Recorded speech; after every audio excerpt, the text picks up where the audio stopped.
sorry for Harry. But that wasn't the male editor. I don't think. Oh, no, Sorry. I know. Look, the law took its course, and I will not do what I said we shouldn't do about parliamentary investigations. The law took its course. Harry won previous cases, he lost this one. I don't think he was wrong to try, because remember, it's not just Harry, it's Doreen Lawrence too. Doreen Lawrence, who once really loved the Mail because they stood up for her son. What's going on there? I don't know. But I do feel sorry for her. And I think Tim is so wrong to blame Meghan for this. The thing is, as soon as he started going out with Meghan and saying he was going to marry her, that love that the nation had for him just started to break apart. Just like the wedding was great. The wedding was an amazing moment. No, that was a moment. But oh my goodness, all the articles before that, Rachel Johnson describing this woman as from the wrong side of the tracks. They were having a freebie about this, okay? It's the same as Yoko Ono. It is the same as Iman. When Iman marries David Bowie, she gets it. But Yoko Ono broke up the Beatles. I mean, that's far greater. Their boy. This is their boy. Oh, I see. Okay. But I also feel very sorry for Harry, in the way that his father is behaving towards him, in the way his stepmother is behaving towards him. He lost his mum, a child, the way the royals have behaved towards this boy. I wonder whether he's in a way still in a spin as a result of I think there is a lot there. And then you kind of want to, you think, if I just destroy the Daily Mail, I'll be happier. He wasn't the only one. We can't make this about Harry. Five people were involved. We'll take a break and we're going to get some calls. Do you feel sorry for Harry? That is the question. It is mainly about him. He's lost his phone hacking case. It shouldn't be. But it is mainly because he's a prince. 0207 862. First of all, can we just take a moment to appreciate Aunty Yasmin? Seriously, because she said what so many people have been thinking, but very few are willing to say out loud on national television. While everyone else seemed determined to turn the conversation into yet another round of "it's all Meghan's fault," Yasmin actually brought the discussion back to reality. She pointed out something so obvious that it's amazing it even needed saying. Prince Harry wasn't wrong to take the Daily Mail to court. Whether you win or lose a case is for the courts to decide. That's how the legal system works. But having the courage to challenge one of the most powerful newspaper groups in Britain isn't something Harry should be criticized for. Every citizen has the right to seek justice through the courts if they believe they've been wronged. And here's the part so many commentators conveniently ignore. This wasn't just about Harry. As Yasmin reminded everyone, Doreen Lawrence was involved too, a woman whose fight for justice after the murder of her son Stephen Lawrence earned admiration across Britain. The same newspaper that once strongly supported her campaign found itself being challenged by her alongside other claimants. So why do so many people keep pretending this was simply Harry versus the Daily Mail? Because that's the headline they want. That's the story they know will generate clicks, outrage, and endless television debates. But what really struck me was the moment Yasmin completely dismantled the tired old argument that Meghan put him up to it. Honestly, how many times have we heard that? Harry speaks, it's Meghan. Harry writes a book, it's Meghan. Harry files a lawsuit, it's Meghan. Harry gives an interview, it's Meghan. Apparently, according to some critics, Prince Harry stopped being capable of making his own decisions the moment he fell in love. It's a narrative that doesn't just diminish Meghan, it infantilizes Harry. Yasmin wasn't having any of it. She made the point that, in her view, everything changed once Harry's relationship with Meghan became public. The affection that so many people had for him seemed to shift, and suddenly the media narrative became far more hostile. She even compared Meghan to women like Yoko Ono and Iman, women who, fairly or unfairly, found themselves blamed for changing the lives of famous men. Whether you agree with every comparison or not, her broader point deserves serious consideration. Why is it so often the woman who becomes the villain in the story? Why is it easier for some people to believe that Meghan somehow controls Harry than to accept that Harry is an adult making his own decisions? Those are questions worth asking. And then Yasmin touched on something that is often forgotten in these heated debates: the human being behind the headlines. Prince Harry isn't just a prince. He isn't just a celebrity. He's also a man who lost his mother when he was a boy, a tragedy that unfolded in front of the entire world. Millions watched him walk behind his mother's coffin. It's an image that has stayed with people for decades, and it's an experience that would leave lasting scars on anyone. Yasmin expressed sympathy for Harry and argued that his relationships within his family have caused him further pain. Whether people agree with every aspect of that assessment or not, it's difficult to deny that the public has witnessed years of tension, distance, and heartbreak. Instead of focusing on that human reality, far too many conversations reduce Harry to a headline or a punchline. Yasmin didn't do that.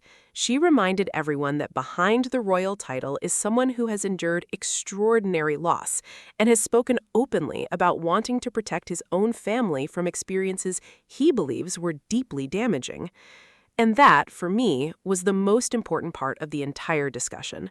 Because whether you support Harry or disagree with him, the least we can do is engage with what he's actually saying and doing, instead of reaching for the same old narrative that somehow every single decision comes back to Meghan.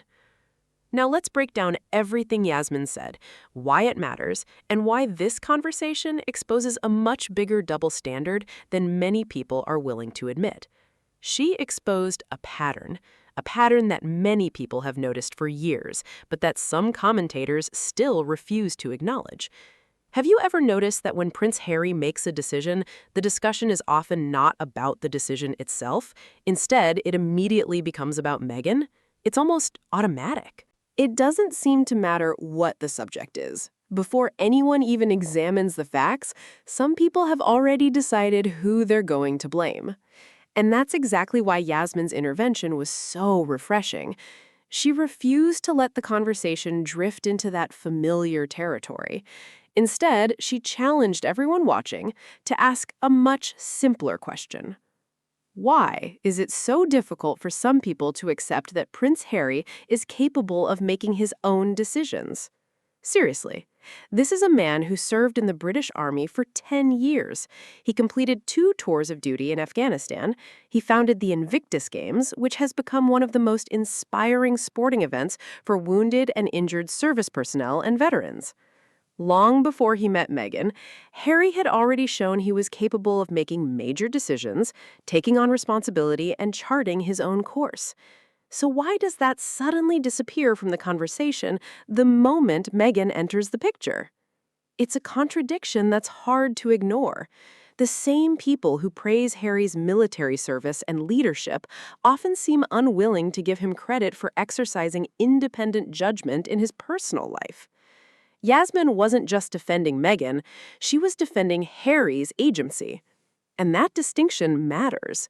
Because every time someone insists that Meghan is secretly controlling Harry, they're not only criticizing Meghan, they're also suggesting Harry lacks the ability to think for himself. That's not respect. That's not treating him like an adult. Now, let's talk about something else Yasmin highlighted that deserves much more attention. She reminded everyone that Harry wasn't alone. Why does that matter? Because once you understand that, the entire narrative starts to fall apart. Too often, headlines frame these legal battles as though Harry woke up one morning and declared war on the British press. That's a dramatic story. It's also an incomplete one. As Yasmin pointed out, other claimants were involved. Different people, different experiences, different reasons for believing they had legitimate concerns. The courts examined those claims individually, as they should. That's how justice works. Each claimant has to establish the facts relating to their own case. Each case rises or falls on its own evidence. That's why it makes little sense to reduce everything to Harry's personality. Whether someone likes Harry or dislikes him should have absolutely no bearing on whether legal claims are assessed fairly. Justice isn't supposed to depend on popularity.